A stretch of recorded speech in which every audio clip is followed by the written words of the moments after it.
भगवान बुद्ध जेतवन विहार में रह रहे थे।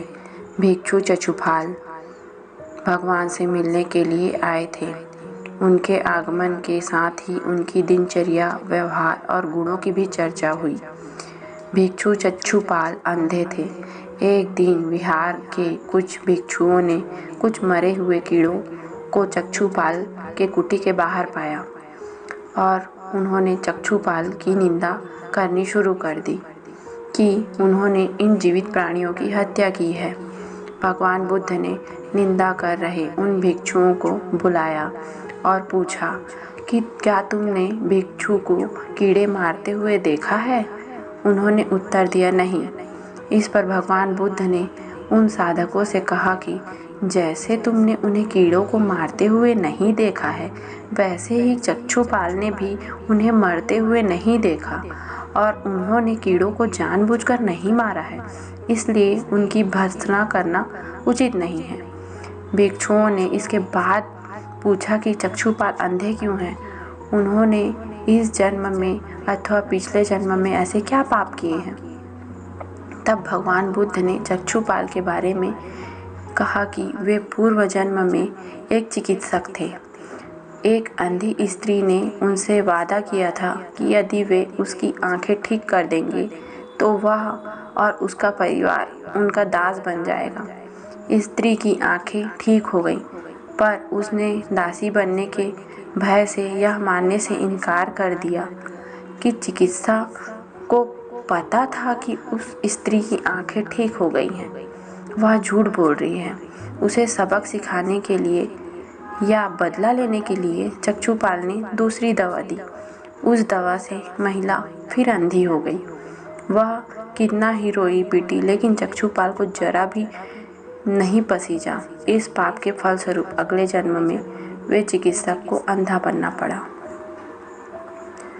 आइए दोस्तों, आपको एक और कहानी सुनाती हूँ भगवान बुद्ध की। एक बार भगवान बुद्ध अपने अनुयायियों के साथ किसी गांव में उपदेश देने जा रहे थे। उस गांव में पूर्व ही मार्ग में उन लोगों को जगह जगह बहुत सारे गड्ढे खुदे हुए मिले। बुद्ध के एक शिष्य ने उन गड्ढों को देखकर जिज्ञासा प्रकट की कि आखिर इस तरह के गड्ढे खुदे होने का तात्पर्य क्या है? बुद्ध बोले, पानी की तलाश में किसी व्यक्ति ने इतने गड्ढे खोदे हैं। यदि वह धैर्यपूर्वक एक ही स्थान पर गड्ढे खोदता तो उसे पानी अवश्य मिलता, पर वह थोड़ी देर में गड्ढा खोदता और पानी न मिलने पर दूसरा गड्ढा खोदना शुरू कर देता था। तो व्यक्ति को परिश्रम करने के साथ धैर्य भी रखना जरूरी है। भगवान बुद्ध एक बार भिक्षा के लिए एक किसान के यहाँ पहुँचे। तथागत को भिक्षा के लिए आया देखकर किसान उपेक्षा से बोला, श्रावण में हल जोतता हूँ और तब खाता हूँ। तुम्हें भी हल जोतना है और बीज बोना है और तब फिर खाना खाना चाहिए। बुद्ध ने कहा, महाराज, मैं भी खेती ही करता हूँ।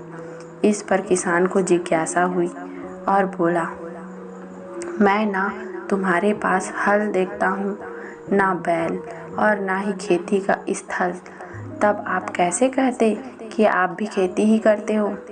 आप कृपया अपनी खेती के संबंध में मुझे कुछ समझाइए। बुद्ध ने कहा, महाराज, मेरे पास श्रद्धा का बीज है, तपस्या रूपी वर्षा है और प्रजा रूपी जोत है और हल है। पाप भीरुता का दंड है, विचार रूपी रस्सी है, स्मृति और जागरूकता रूपी हल की फाल और पैनी है। मैं वचन और कर्म से संयत रहता हूँ। मैं अपनी इस खेती को बेकार घास से मुक्त रखता हूँ और आनंद की फसल काट लेने तक प्रयत्नशील रहने वाला हूँ।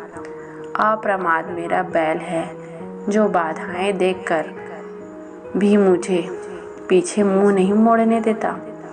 वह मुझे सीधा शांति धाम तक ले जाता है। इस प्रकार मैं अमृत की खेती करता हूँ। तो दोस्तों, हमें किसी भी परिस्थिति में अपना विश्वास नहीं खोना चाहिए और हमेशा आगे बढ़ते रहना चाहिए। आइए दोस्तों, एक और कहानी सुनाती हूँ भगवान बुद्ध की। भगवान बुद्ध का जब पाटलिपुत्र में शुभागमन हुआ तो हर व्यक्ति अपनी अपनी सांपत्तिक स्थिति से उन्हें उपहार देने की योजना बनाने लगा। राजा बिंबिसार ने तो काफ़ी कीमती हीरे, मोती और रत्न भी उन्हें पेश किए, पर महात्मा बुद्ध ने सबको एक साथ स्वीकार किया। इसके बाद मंत्रियों, सेठों, साहूकारों ने अपने अपने उपहार उन्हें अर्पित किए और बुद्ध देव ने उन सबको एक साथ। इतने में एक बुढ़िया लाठी टेकते हुए वहां आई, बुद्ध देव को प्रणाम की और बोली, भगवान, जिस समय आपके आने का समाचार मिला उस समय मैं यह अनार खा रही थी। मेरे पास आपको देने के लिए कोई भी दूसरी चीज़ नहीं थी, इस कारण मैं इस अधखाए फल को ही लेके आई। यदि आप मेरी इस तुच्छ भेंट को स्वीकार करें तो मैं अहोभाग्य समझूंगी। भगवान बुद्ध ने दोनों हाथ सामने कर वह फल ग्रहण किया। राजा बिंबिसार ने जब यह देखा तो उन्होंने बुद्ध देव से कहा, भगवान क्षमा करें, एक प्रश्न पूछना चाहता हूँ। हम सब ने आपको कीमती और बड़े बड़े उपहार दिए जिन्हें आपने एक हाथ से ग्रहण किया, और बुढ़िया के द्वारा दिए गए जूठे और छोटे अनार के फल को आपने दोनों हाथों से ग्रहण किया, ऐसा क्यों? यह सुनकर बुद्ध देव मुस्कुराए और बोले, राजन, आप सबने अवश्य बहुमूल्य उपहार दिए हैं, किंतु यह सब आपकी संपत्ति का 10वां हिस्सा भी नहीं है। आपने यह दान दीनों और गरीबों की भलाई के लिए नहीं दिया, इसलिए आपका यह दान सात्विक दान की श्रेणी में नहीं आता। इसके विपरीत इस बुढ़िया ने अपने मुंह का कौर ही मुझे दे डाला। भले ही यह बुढ़िया निर्धन है, लेकिन इसे संपत्ति की कोई लालसा नहीं है। यही कारण है कि इसका दान मैंने खुले दिल से स्वीकार किया और दोनों हाथ से स्वीकार किया। तो दोस्तों, दान हमें दिल से खुशी से करना चाहिए। तो कैसी लगी दोस्तों भगवान बुद्ध की ये 4 प्रेरक कहानियाँ? अगर कहानी पसंद आई होगी दोस्तों तो मेरे चैनल को लाइक करें, सब्सक्राइब भी करें और ज़्यादा से ज़्यादा मात्रा में शेयर करें। धन्यवाद दोस्तों, फिर मिलते हैं एक नई कहानी के साथ। धन्यवाद।